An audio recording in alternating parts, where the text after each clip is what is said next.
Hello, whoever you are, one viewer. um,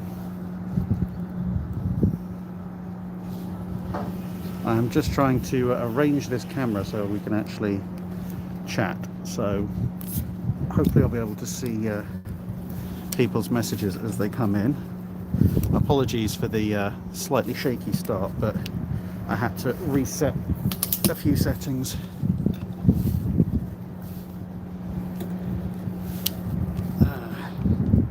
Also, it's very cold.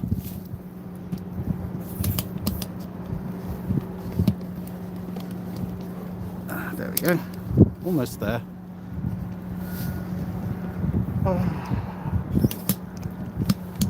Map all the... Heavy duty tripod in the car if you have to need one. No, it's fine. I just have to shorten this one. There we go. Getting there. No, that's good. 1, 2, 3. Unfortunately, it's colder today than it was yesterday.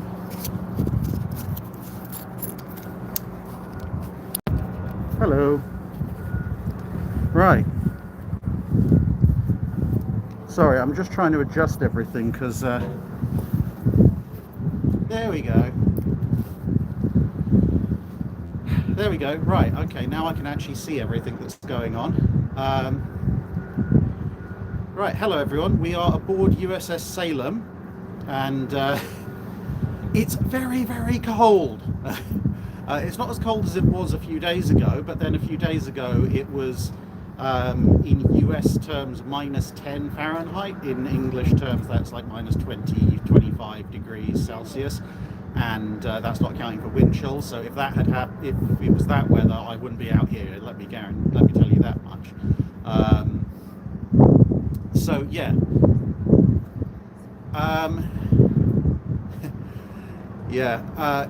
If there's wind noise, I apologise. I can try and move everything around a little bit, but that we are on pretty much the highest accessible point on Salem, so there's probably going to be wind noise wherever. I have tried to get it slightly out of the wind, but yeah, that's such is life. You may also hear the occasional ship moving around in the background. So, what's the purpose of this little live stream? So basically, it's for those of you who haven't managed to make it out here. Obviously, we're going to have the Perk Nowitzki says driving down from Canada to see you in New Jersey. Well, that'll be fun. I'm heading out towards New Jersey tomorrow on a bit of a stage of progress. I'm going to take a couple of days. Now,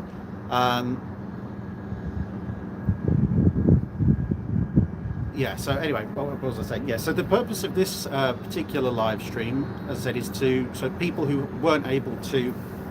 Oh, the chat's disappeared. That's not good. There we go.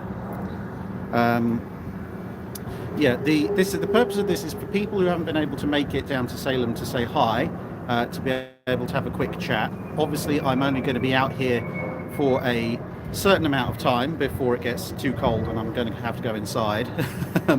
And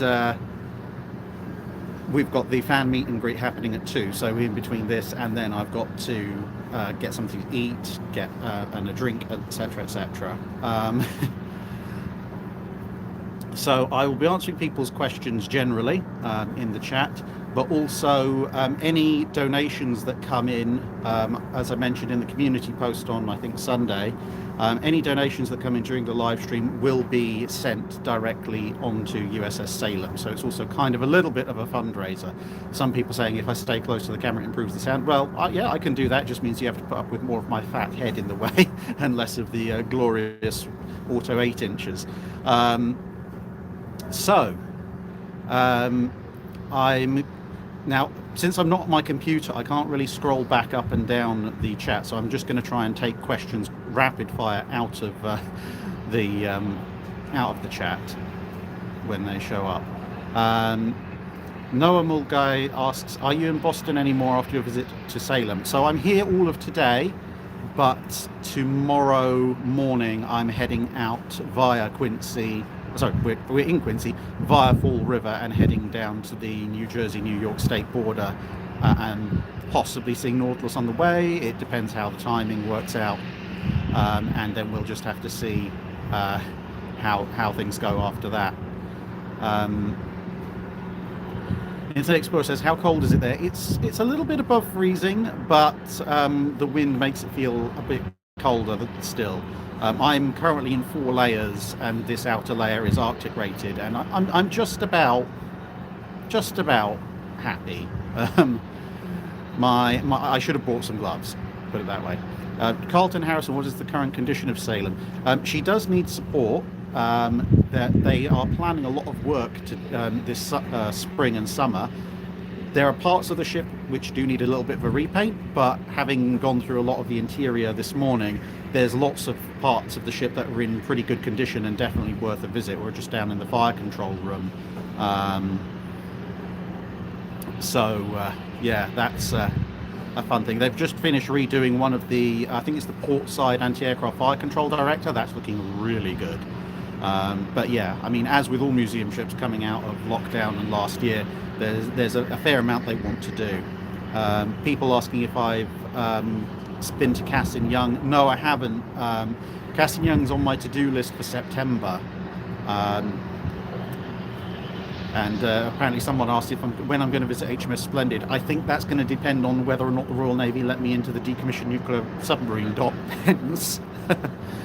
Michael Desalia, are you going to Battleship Cove as well? I was there yesterday. I meant to do one of these on each ship, but by the time we'd finished up on Massachusetts, everything was shut and it had gone dark, so I wasn't in a position to do a live stream yesterday.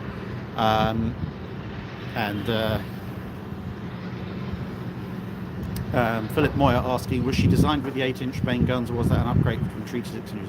The Des Moines class, including Salem, were designed from the outset with the 8-inch main battery, and was obviously also actually designed with the auto-firing 8-inch main battery, which is why she's so much larger than a Baltimore class. Technically, on paper, both have 9 8-inch guns, but the increased weight of the automatic firing system meant that to maintain the same number of gun barrels, they had to make the Des Moines a lot larger. Eli Tin, any chance of visiting American Victory in Florida? Yes, at some point, probably not this year, but somewhat later. Jonathan Cena, Salem is officially is closed until I think April, but they have reopened the ship today for people who want to come and say hi. So basically, I've come on board to do some filming, and they've specially opened the ship as well, so with a special ticket. So there's actually a reasonable number of people I've seen wandering around, which is good because that means they've got a bit more income coming to the ship. Yamato 8125 is Salem being restored now. All museum ships are in a constant process of restoration. Connor McNay, wondering if you studied history in school, or is this just a hobby? It depends what you mean by studying history in school. In secondary school, yes, I did history as one of my options. At university level, I did engineering. But to be honest, I started self-study of history before I even started school, and I continued it long after, which hopefully is relatively self-evident. Maxwell Looney, where and when in World War I or II would Salem's auto 8-inch guns have made the most difference if you could put her any time and place you choose? Well, that would be in World War I, because not so much the guns, but the rate, kind of the standard answer for most of that kind of period of shipping is the radar is the more important thing. But to be honest, with the rate of fire and the penetration of late war 8-inch guns, Salem would have stood a pretty good chance of knocking about some World War I era battleships at close to medium range. And of course, as I say, she's got the fire control to just absolutely hammer people. Ryan Frederick, what's the rate of fire on the 8 inches? Fast. I don't recall exactly what the rate of fire is. I think it's... do you remember what the rate of fire is on the 8 inches? I think it's something like, was around every 6 to 8 seconds or something like that. So yeah. So there you go. Probably about a 1 round every 6 to 8 seconds, we think. Yeah, people pointing out the wind noise. To be honest, I don't think it's the wind noise. I think most of what you're actually hearing is there's a couple of backhoes smashing up concrete 2 piers over. I was originally going to be trying to live stream with this thing, which has a much better microphone, but unfortunately, it turns out that use the camera as a source requires you to hotspot or connect to Wi-Fi. Both of the hotspot would be incredibly expensive, as opposed to bizarrely just doing it from my phone camera, even though it's exactly the same phone streaming to exactly the same YouTube account, just uses standard data. So there you go. Bill Bolton, any chance of a GPS track drag live map?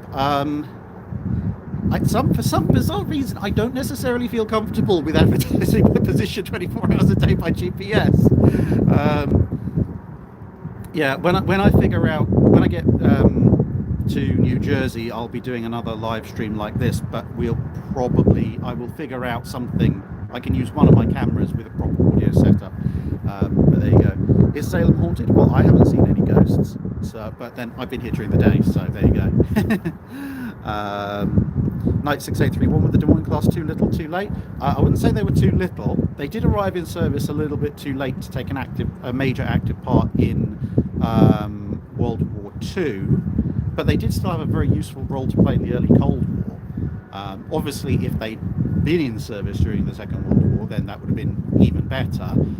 But to be honest, the fact that the Des Moines entered service so late isn't really so much to do with the guns. It's not so much to do with the ship itself, it's to do with the availability of the guns and making sure they work. Because if you don't make sure they work, then you get something like the Worcester class, which is all very well and good on paper, but if the 6-inch guns jam every 20 seconds, that's not exactly brilliant.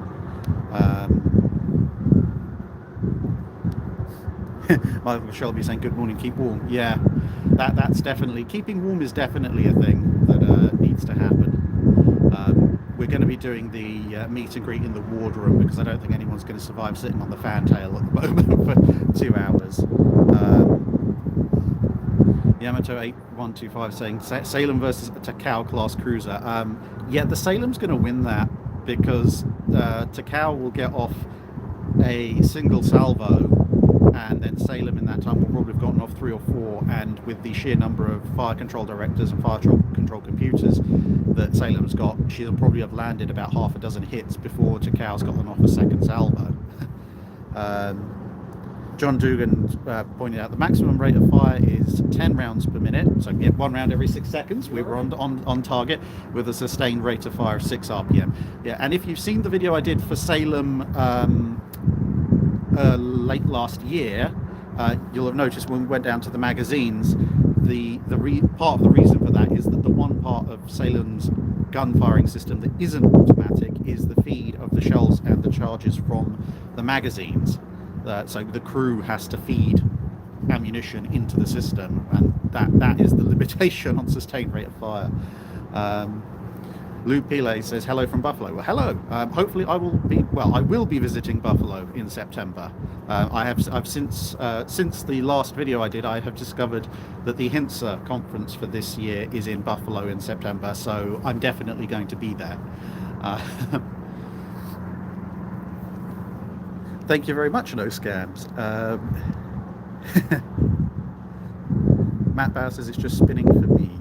Well, I hope it's not spinning for everyone. Rachel says, which ship that you've visited so far on the trip has been your favourite to tour? Well, so far I've only been on 2. This time round, Massachusetts and Salem, and I'm only partway around Salem. TK, when are you on Texas? Sunday the 19th. You heard it here first.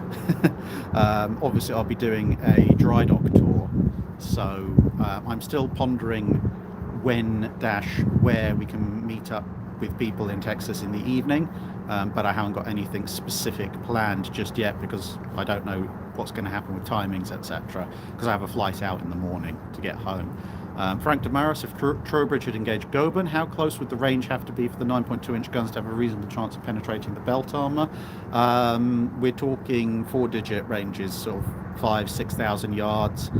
I mean, the mathematics are very complicated at that point, because you have to make a certain degree of estimation based on the existing data we have for the 9.2-inch guns on the British armoured cruisers versus Gobern's armour.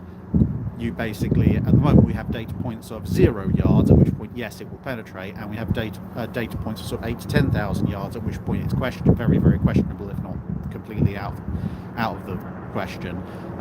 So somewhere between those brackets, which I'm going to estimate probably about 5 to 6,000 yards, there's a chance. But to be perfectly honest, the 7.5s and 9.2s on the British armoured cruisers, if you're facing Goeben, hitting on the main armour belt is probably not what you want to do. You probably want to hit everywhere else.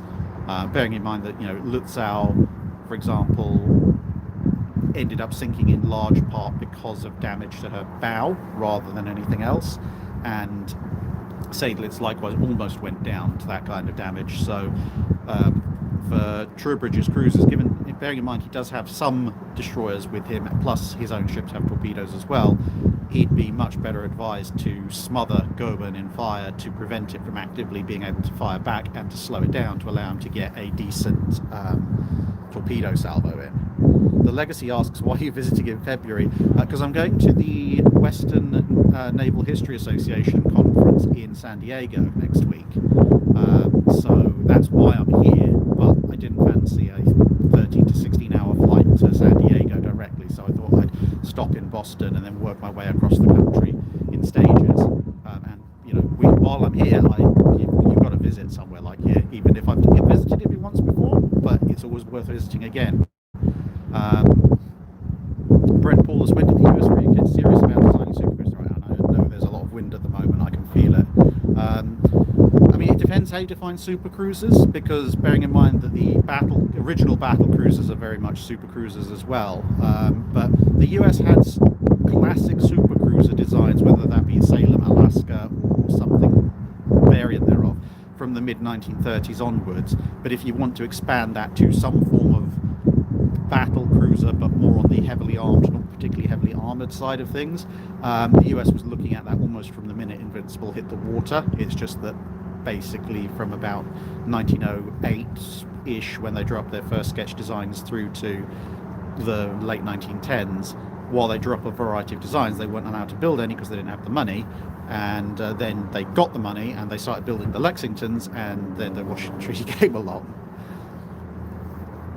Perk Nowitzki, during a long-range surface duel, how would either side know if they scored hits? That's where the optical rangefinders come into play, because they obviously have significant zoom on them. So you would be able to use those and you'd see the hit. Because obviously if a shell lands and it's a miss, you will see a big splash of water. If a shell lands and it's a hit, you'll ideally see a big ball of flame, or at least a burst of smoke or debris.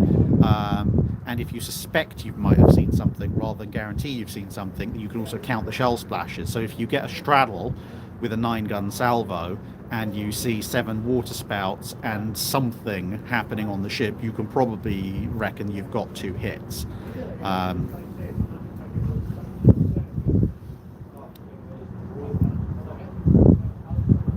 Paul from Chicago, does she have sonar and hydrophones? I don't know specifically about hydrophones yet, because we haven't gone all the way through, but I have come across a sonar system control unit down at the bottom of the ship.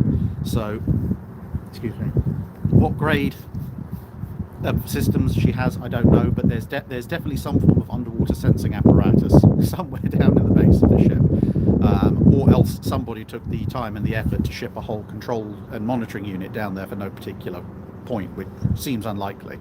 96831, out of the unbuilt Royal Navy heavy cruisers that could have been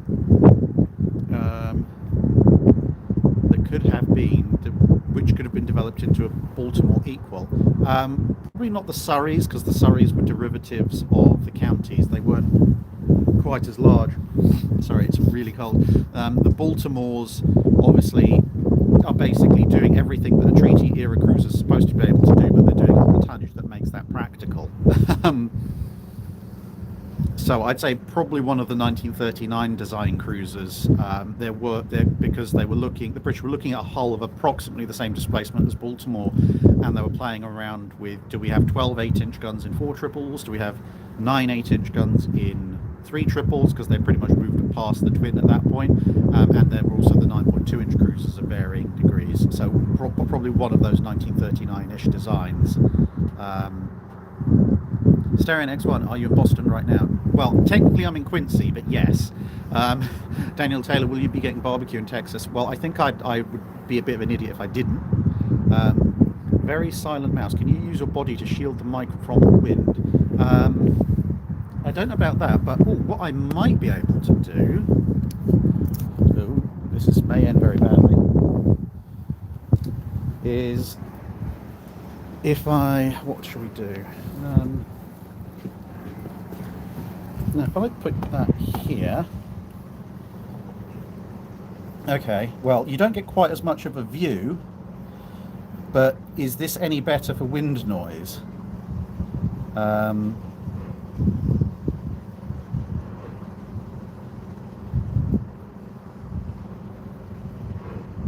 Let's have a look. Joseph Askins, the Des Moines class can sustain fire for about 20 minutes, where the battleships can do it for upwards of 2 hours. Is this because cruiser actions are sharp and short, but battleships take part in larger, longer battles? No, I think that's more because if you have a Des Moines class going full auto for 20 minutes, you're going to have emptied the magazines. The rate of fire is somewhat larger.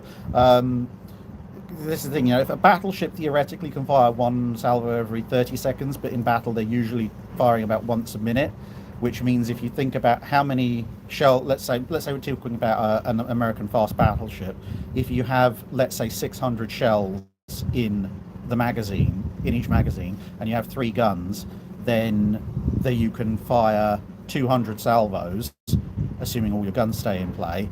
So if you're firing at about 1 salvo a minute, that technically actually gives you about 3 hours worth of firing. With a Des Moines class, if you're firing at anywhere from 6 to 10 rounds a minute, and you have even double the number of shells in a magazine, you're going to be out of shells much, much, much faster.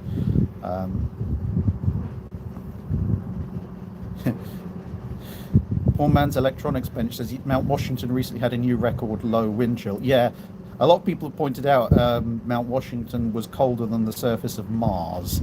-1 time. Yeah.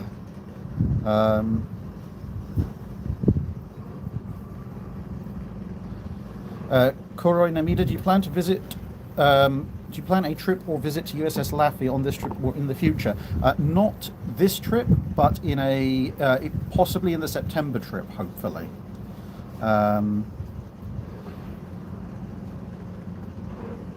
Let's have a look. A lot less wind noise now. Yeah, basically what we've done is we've kind of snuck into the Flybridge's forward command area, so we've got a little bit more shielding.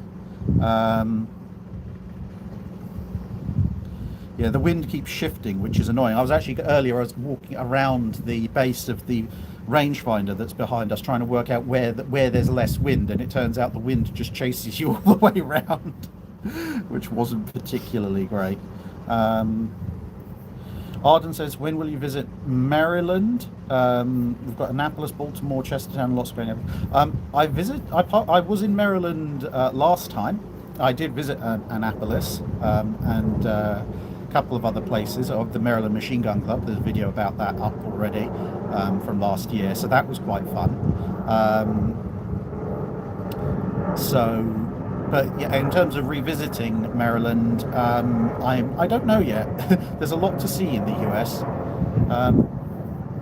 Duncan Taylor says, I've never really understood the utility of light cruisers. What are the operational differences between a light cruiser and a heavy cruiser like Salem?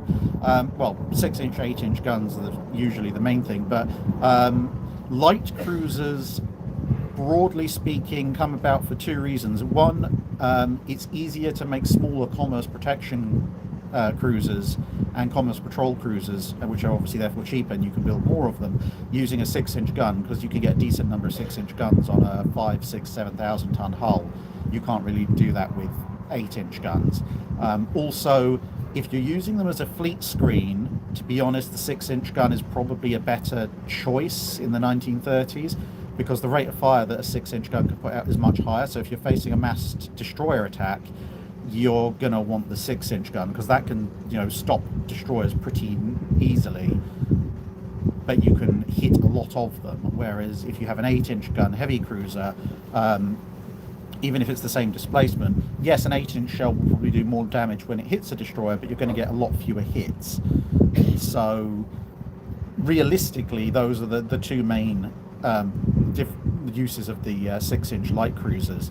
But there was also a theory that was going around at the time, which was mostly because of treaty constraints, which was that if you got 32, 33 knots and 8 or 9 8-inch guns on a 10,000 ton hull, you usually had to sacrifice some or all of your armor.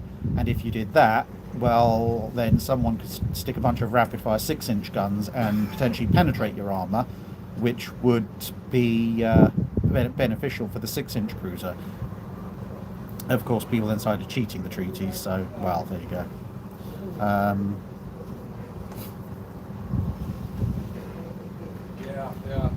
Yamato 8125, is John Marshall going to be present in San Diego? I don't believe so, but Vince O'Hara, Len Hines, Norman Friedman, and a whole host of others are going to be. If you check the Western Naval History Association website, they actually have a list of speakers there.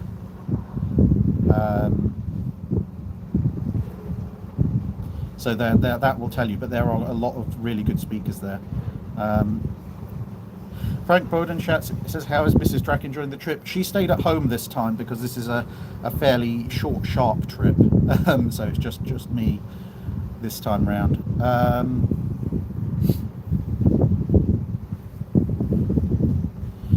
96831, between an upper or between deck mount, which would have been the practical one to use on a hood, given a hull was being stressed due to overweight?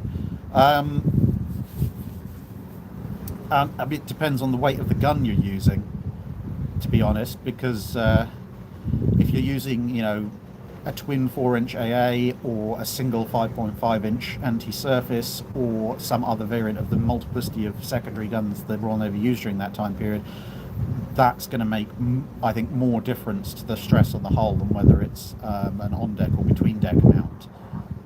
And also, you've got to bargain against utility as well. So, a refit hood with 4.5-inch twins, even though they'd be between decks, therefore usually they're slightly heavier, would still be worth it.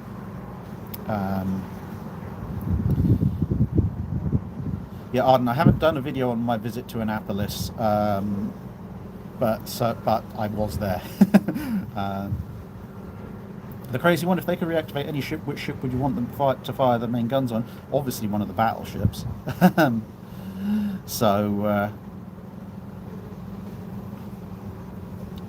Yeah, one of the big 16-inch battleships. The anime guy, why were Japanese AA guns in World War II trash? Well, it depends which AA gun you're looking at. Their 5-inch AA gun was mostly problems with the mounting. It just didn't track. It had the elevation, but it didn't track or elevate fast enough or have a high enough rate of fire to be a really useful anti-aircraft weapon. The 25mm had all sorts of issues, depending on the mount, because you've got single, twin and triple mounts. It had to be reloaded a lot. They often lacked suitable anti-aircraft sighting systems. Power training was not usually a thing for them. There were vibration issues, there range issues, because being a 25mm, they tended to use it as their only less than heavy anti-aircraft weapon. So you had something that basically couldn't slew or fire as fast as an Oerlikon 20mm and couldn't reach out and hit as far or as hard as a Bofors 40mm, and then plus all the other issues, But the Japanese 100mm anti-aircraft gun was actually really good. It's just they didn't have too many of them. Chaos Lord ZX, any idea if you'll be visiting Nautilus? Possibly. It depends on what the time I have tomorrow. Because I have a couple of other things I need to do first, and then if I've got the time left, I would try and visit Nautilus, but I also, I think, will have a 3-hour drive at that point to get to my hotel for the night, so it's going to be a little bit up in the air. Eremitic, was there any treaty compliant heavy cruisers? Yeah, the Counties, the New Orleans, well, a bunch of Exeter, Northampton, Pensacola, etc. They were all actually underweight.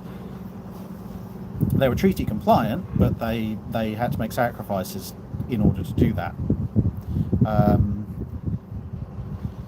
Where are we going? We've got just hit the half-hour mark. KLS and C85 says we have an LST here in Muskegon. MI is Missouri? Michigan. There you go. Where is Michigan relative to here? Oh, Michigan's Midwest. Oh, Midwest. Yeah, Okay. Detroit. Fair enough. Oh, yes, of course. Yeah. Well, in the September visit, I'll be heading over to Chicago, hopefully, to see U505. So I'd be in the area. Noriko, are we on the New Jersey? Not yet. We are on Salem at the moment. Hang on. I'm going to just adjust and tighten that slightly so I can move this around a bit. Let's straighten that up a bit. There we go. B-Boy 12,003. If you're coming back to America in September, will you visit the USS Slater in Albany? Yes, definitely. Slater and Cod are both on my list to visit in September, as is, of course, Buffalo.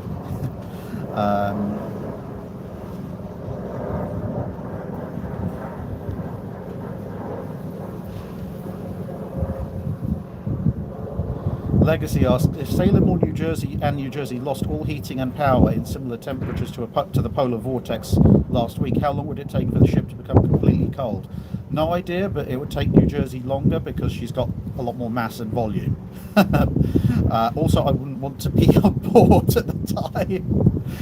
We've come across a few patches of interior ice which are left over from last week. So yeah, and when we were on Massachusetts yesterday, there was a tray of water that was being used to clean the interior of one of the 5-inch guns, one of the 5-inch gun mounts that had been left in there before last week's cold snap. And when we got in there, it was just a solid block of ice. So that got chucked out. Noriko, when is the New Jersey on your list? I'm there on Saturday. Well, actually, I'm also there on Friday, but I'm meeting the public on Saturday. On Friday, I'm basically going to be in the bowels of the ship doing filming. So if you were there on Friday, you would never know I was there. Unless you hear strange noises coming from the void spaces. Ryan Frederick, any chance to get to Chicago U505? Yep, hopefully in September. Bill Kerman, did you visit USS Constellation in Baltimore? No, I haven't. I should do at some point, but I don't know when. Arden says, do you will ever do a video on the Royal RNLI or other Coast Guard life-saving services? Yeah, probably at some point. There's a lot of stuff to talk about on them, but there's a lot of stuff generally to talk about when it comes to naval stuff.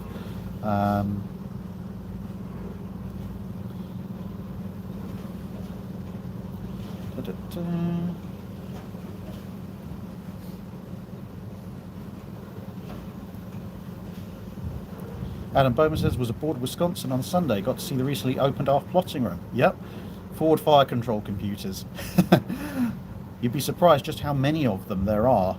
You know, it's not just a case of we have a fire control computer. There are multiple fire control computers with various expansions added to them. That's one of the wonderful things about them.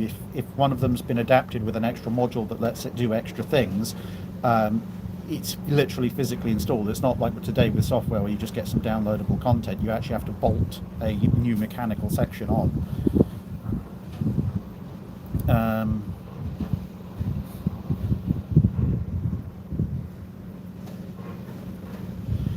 Will Pat says the Iowas was supposed to be with the Mark II 16-inch 50s with 700 pounds of powder, but when they were built with the lighter Mark 7s they had 660 pounds of powder per gun. How much power did they lose because of this? I wouldn't be able to tell you offhand. You'd have to do some calculations, but you've also got to bear in mind that the propellant that's available in the early 1920s when the Mark IIs are designed is going to be somewhat different to the propellant that's available in the early 1940s when the Mark 7 is designed. So, and then you've got efficiencies, how large is the breech, what kind of shell is being propelled, etc. So, all of that would have to be taken into consideration. That sounds like a train.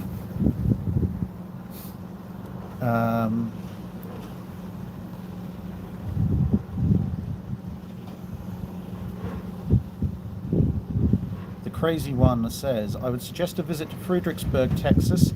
The Nimitz Museum has one of the actual Pearl Harbor midget subs, a landing craft and a torpedo boat. It's definitely something to consider, but I won't have the time this time round. I'm literally flying in one morning and flying out the next. How's the temperature there? It's not too bad. I'm relatively cozy generally. I just wish I had some gloves.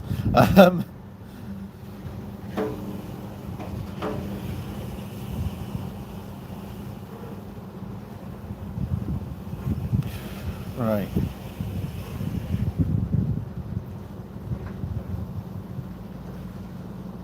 Yeah, so everything's mid-30s and not low 20s as Steam indicates. Jonathan seen on a Battleship Cove. I was at Battleship Cove yesterday. Ooh, ow. So the tripod metal is actually becoming too cold to touch. I'll probably have to wrap this up in about 10 minutes, otherwise we're all going to, everyone else who's keeping watch for me is going to freeze to death. Yeah, Buffalo Naval Park has a number of videos up. Yeah, so hopefully I will definitely be out there. Brian Redmond, is it cold, or dear God, is it cold? It's to be fair, it's not actually that bad. It's what the British would call a little nippy. I've been out in a lot worse, put it that way. It's nice when the winds come. Yes, yeah. When the wind chill isn't an issue, it's not too bad. Sholin 3947 saying if you pass through the Midwest, Cleveland has USS Cod, yeah, which is going to be a visit in September. Cohen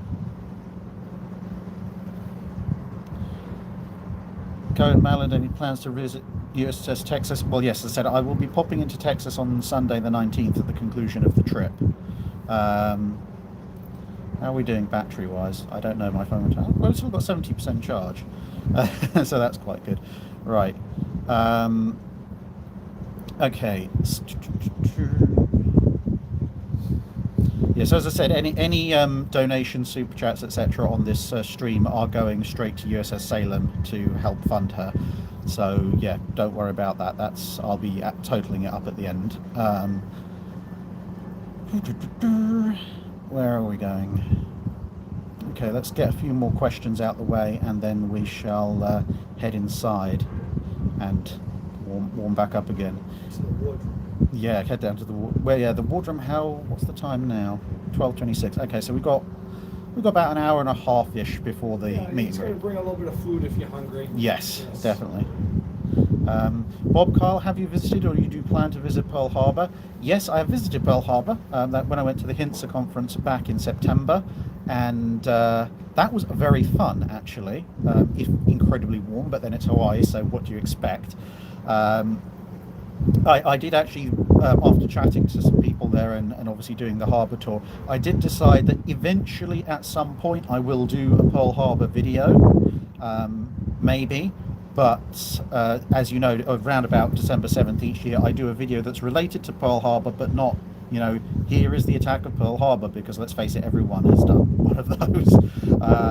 So I've made the decision that if I'm ever going to do a video about Pearl Harbor, I will return to Hawaii, and I'll obviously have to pre-arrange it with the US Navy. But what I'm thinking is, if I want to bring something particularly unique to the story, would be to get a drone and actually fly the attack routes of the Japanese aircraft. Of course, flying a drone in the middle of the US Pacific Fleet's forward major operating base will need quite a bit of authorization if I don't want to get barbecued by a Spy 6 radar or just shot. So it'll take a while to sort out, and they may just say no, which is entirely within their remit, but we'll see. Jason Roth, given the weak armor protection for their size, were the Congos vulnerable to 8-inch gunfire? And at what ranges could a Des Moines class like Salem defeat one? Well, yeah, at Guadalcanal, San Francisco put some 8-inch rounds in to Hiei, and she found it the next day, that mostly thanks to cumulative damage from gunfire at close range. So, yeah, don't worry about that. That's I'll be And Des Moines guns are a bit more powerful than those that were found on San Francisco. So yes, the Congos would be vulnerable to Des Moines. At what ranges could a class like Salem defeat one? If you want to talk about getting up close and personal and just putting rounds into the ship's vitals and causing it to sink that way, I think you're probably talking about the low tens of thousands of yards. But realistically, given the technological disparity between a late war supercruiser like Salem and the Congos, more than likely I would, on any average day, especially in night actions, I would probably give the Salem a decent fighting chance at any range, because although Congo's 14-inch shells can do some serious damage to Salem if they hit, the key word is if. With the amount of radar and fire control equipment on this ship, plus the rate of fire you get out of the 8-inch guns, much like when South Dakota was knocked out of action just by smothering its upper works in gunfire and setting everything on fire, Salem could probably do the same to a Congo quickly enough that it would then be unable to respond while Salem closes to killing range. Right, got 4 minutes. People saying, do you have an opinion on Time Ghost's take on Pearl Harbor? I haven't seen Time Ghost's take on Pearl Harbor, so no, I don't have an opinion at the moment. Derp Squad saying you might have the most luck with the US Navy doing it for the 75th anniversary in a few years' time. The 75th would be 1941, that'd be 2026. Yeah, that's a few years' time. Yeah, it might work. And now my fingers are beginning to lock up. Right. DL Fendel says just use a big balloon and they'll ignore you. Well done. Yeah, well played, that man. Oh dear. Any plans to see USS Alabama? I saw her in last April. I'm working my way through the ships I saw last April on one video a month. So this month has been Yorktown. So then we're going to have... Oh, sorry, North Carolina was this month. So next month is Yorktown. The month after that's Iowa, then Midway, then Alabama. RAS is in Quincy, Massachusetts right now. Yes. Either that or I've got a really, really, really good set designer.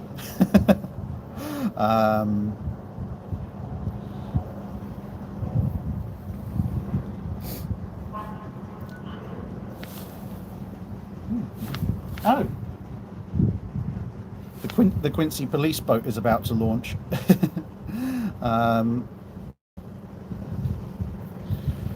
Right.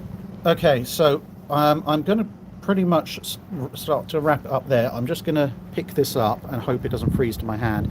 Just give everybody a quick pan around that you may have missed earlier. There's a good old Quincy police boat that's just getting ready to go. Yeah, it's pretty much time for me to go and warm up again, but yeah, this is the area that Salem exists in, and over here this is why you don't get drone footage of Salem, because whoever owns these silos for whatever reason is very sensitive about the idea of people flying drones. I have no idea why, I have no idea what's even in them, but apparently they don't like it. So yeah. And then finally Thomas Bernecki says we must discuss winter wardrobe choices on your next chat with Atom and Jedi Direct. We can do. I mean, I have a lot of different winter wardrobe choices. This is just the easiest one to carry around in a relatively minimal suitcase. So let me put that down.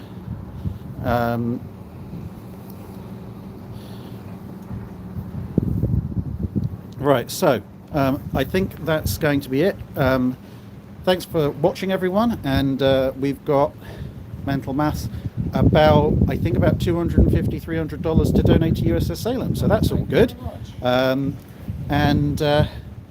you'll next see the live stream from me at some point on Saturday, which is when I'll be aboard USS New Jersey.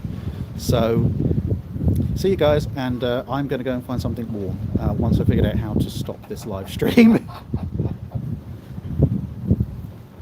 I was very generous.